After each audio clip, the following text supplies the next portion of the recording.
అటు జనసేనకు, తెలుగుదేశానికి, బీజేపీకి ముగ్గురు కూడా చాలా ముఖ్యమైన నగరం ఇది.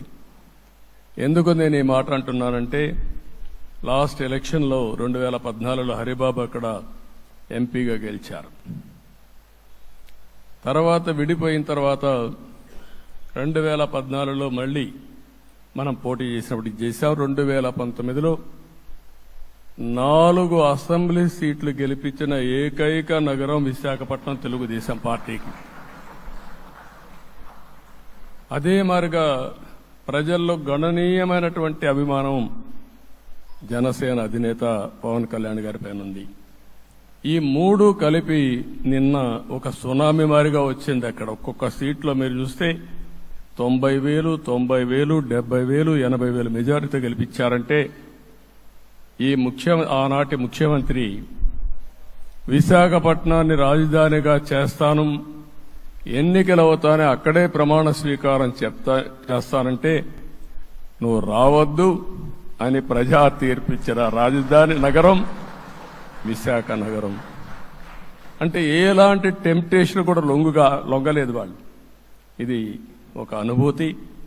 విశాఖపట్నాన్ని మర్చిపోయే సమస్య లేదు. తగిన గుర్తింపు ఇస్తాం, అభివృద్ధి చేస్తాం.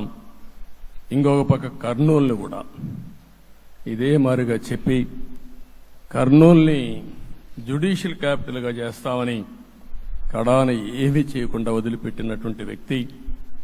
ఈరోజు మీరు ఒక్కసారి గుర్తుపెట్టుకోవాల్సింది, నేను చాలా ఎన్నికలు చూశాను కానీ రాయలసీమలో 1 సైడ్ ఎన్నికలు జరిగాయి.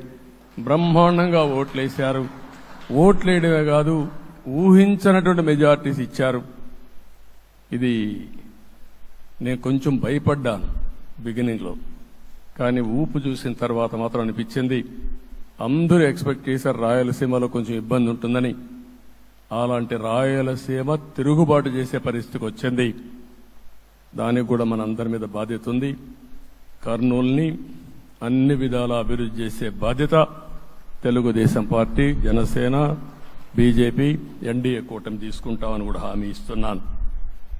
ఈ 3 సిటీలే కాకుండా మొత్తం అన్ని జిల్లాల్ని సమభావంతో ఆలోచించి మనం ముందుకెళ్దాం.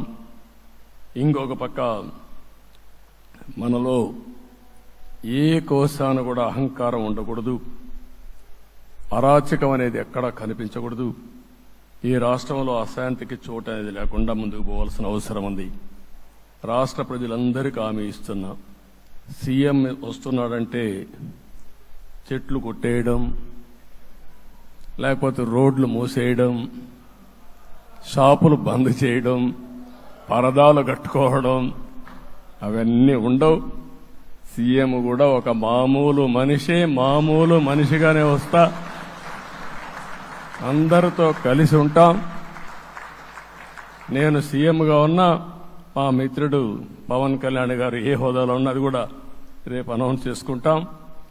మేమందరం కూడా సామాన్యమైన వ్యక్తులుగానే వస్తాం మీ దగ్గరికి, మీలో ఒక వ్యక్తిగా ఉంటాం. మాకు హోదా సేవ కోసరం తప్ప పెత్తనం కోసరం కాదు. ఆ విషయం ప్రజలందరికీ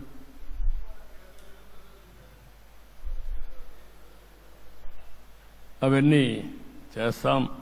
ఇంకొక పక్కన నిన్న మొన్న నేను వస్తానంటే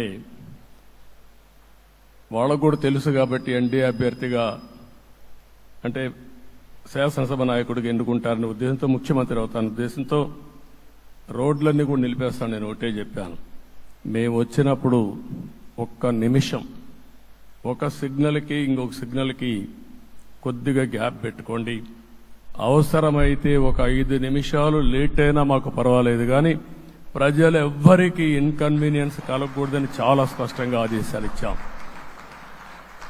కాబట్టి అవన్నీ మనం చేద్దాం. ఇంకొక పక్కన దాడులు చేసి బాధితులపైనే కేసులు పెట్టే పరిస్థితి ఉండదు ఈ రోజు నుంచి. అది కూడా మనం చూశాం. ఏ ఒక్కరి ఆత్మగౌరవానికి భంగం కలగదు. ఒక పాజిటివ్ గవర్నెన్స్ అన్ని చోట్ల కనపడుస్తుంది. ప్రజాహితం కోసమే పనిచేస్తాం. ప్రతి నిర్ణయం ప్రతి అడుగు ప్రజల కోసమే ఉంటుంది. స్టేట్ ఫస్ట్ అనే నినాదంతో ముందుకు పోతాం. ఈరోజు మేము ముగ్గురం కూడా ఢిల్లీలో వెళ్ళినప్పుడు కూడా మా ఆలోచన ఈ రాష్ట్రం ముందుండాలనే ఉద్దేశంతోనే ముందుకు పోయాం. అదే సమయంలో ఈరోజు మన రాష్ట్రానికి కూడా సముచితమైన గౌరవం. ముగ్గురు మంత్రులు కేంద్రంలో మన వాళ్ళు ఉండే పరిస్థితికి వచ్చారు. ఒక పక్కన రామ్మోహన్ నాయుడు శ్రీకాకుళం ఎంపీ, ఆయన కేంద్రంలో మంత్రి పదవి, కేబినెట్ పదవి వచ్చింది. ఇంకొక పక్కన పెంబసాని చంద్రశేఖర్కి స్టేట్ మినిస్టర్గా MOS కింద ఇచ్చారు. మూడోది కూడా ఒక సామాన్యమైన కార్యకర్త Srinivasa Varma, Narasapur MP, BJP MP, ఈరోజు కేంద్రంలో మంత్రి స్థానం వచ్చింది. ఓసారి బీజేపీలో కూడా ఇది ఒక ప్రత్యేకత. ఆయన ఎంపీ ఇచ్చినప్పుడు నాకే ఆశ్చర్యం వేసింది. ఒక మామూలు వ్యక్తి ఎంపీ ఇచ్చారు. అప్పుడు ఆలోచించినప్పుడు నేను ఫస్ట్ మీటింగ్ పోతే వచ్చాడు. వచ్చినప్పుడు నేను ఎంక్వైరీ చేస్తే ఆయన స్ట్రాంగ్గా పార్టీ కోసం పనిచేశాడు. ఒక పార్టీ కార్యకర్తను గుర్తించిన పార్టీ భారతీయ జనతా పార్టీ. అది కూడా తెలుగుదేశంలో కూడా చేస్తున్నాం, జనసేనలో కూడా చేస్తున్నాం. వారి యొక్క ప్రత్యేకత. ఈరోజు నిన్న కూడా మనం అందరం చూస్తే మోదీ గారు మొన్నే మీటింగ్ అయినప్పుడు చూశాం. ఆయన స్పీచ్ను కూడా చూశాం.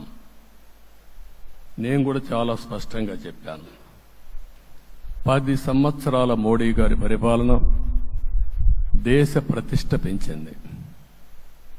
ప్రపంచంలోనే భారతీయులకు గుర్తింపు వచ్చింది. 11వ స్థానంలో ఉన్న ఆర్థిక వ్యవస్థ ఈరోజు 5వ స్థానానికి తీసుకొచ్చారు. ఇంకొక పక్కన NDA 3.0 ఈ పరిపాలన 5 ఏళ్లలో 5వ స్థానం నుంచి 3వ ఆర్థిక అతిపెద్ద దేశంగా భారతదేశం ఎమర్జీ కాబోతుంది. ఇది మన దేశానికి గర్వకారణం. ఇంకొక పక్కన ఆయన కల వికసిత్ భారత్ 2047, మనందరి కల వికసిత్ ఆంధ్రప్రదేశ్. ఇది మనందరం ఒక కలగా పెట్టుకొని ముందుకు పోవాల్సిన అవసరం ఉంది. అదే సమయంలో మనందరి ఆలోచన పేదరికం లేని సమాజం, zero poverty nation, zero poverty state, zero poverty నియోజకవర్గం. ఇది ఎన్టీ రామారావు గారి కళ.